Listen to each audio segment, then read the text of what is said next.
Сағат 5:28 бүгін 10-шы күн, құтты болсын баршаңызға. Енді кішкене бір мақтанып қояйын, осы 10 күннің ішінде не істедік дегендей отчет беріп, 10 күннің ішінде мына 5 мыңға жетіп отырдық, яғни 3459 подписчиктер, рахмет баршаңызға. 291 мың просмотр, ол да тамаша, рекорд мен үшін. Яғни 20 мың лайк, бұл да бір рахат, әдемі нәрсе. Яғни бұл дегеніміз әлі де кішкене болса да ластанбауға, таза өмір сүруге кішкене болса үміт бар деген сөз менің ойымша.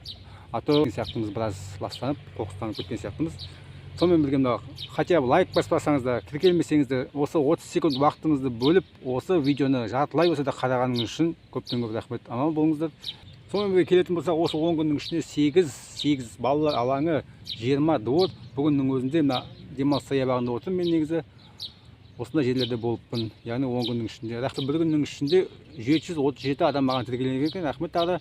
Яғни бүгін мен 737 қоқыстарды, баклажка, банкілер, басқа да ыдыстарды жинауым керек. Сондықтан давайте тіркеліп отырыңыздар.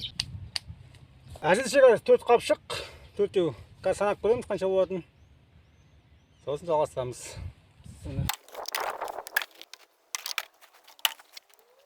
4 қапшықтан 380 шықты.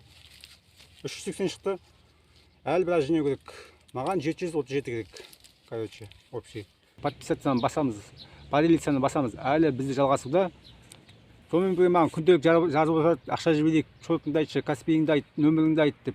Хотя қапшығыңды аласың, анаңды аласың, жол расходыңды аласың деген сияқты ақша жіберейік деп күнде жазады. Кеше күннің өзінде маған 3 адам жазыпты. Рахмет баршаңызға. Бірақ менде қазір Каспий арестте. Сондықтан особо керек емес, шығын қатты жоқ бұл жерде. Сондықтан рахмет баршаңызға. Давайте, аман болыңыздар.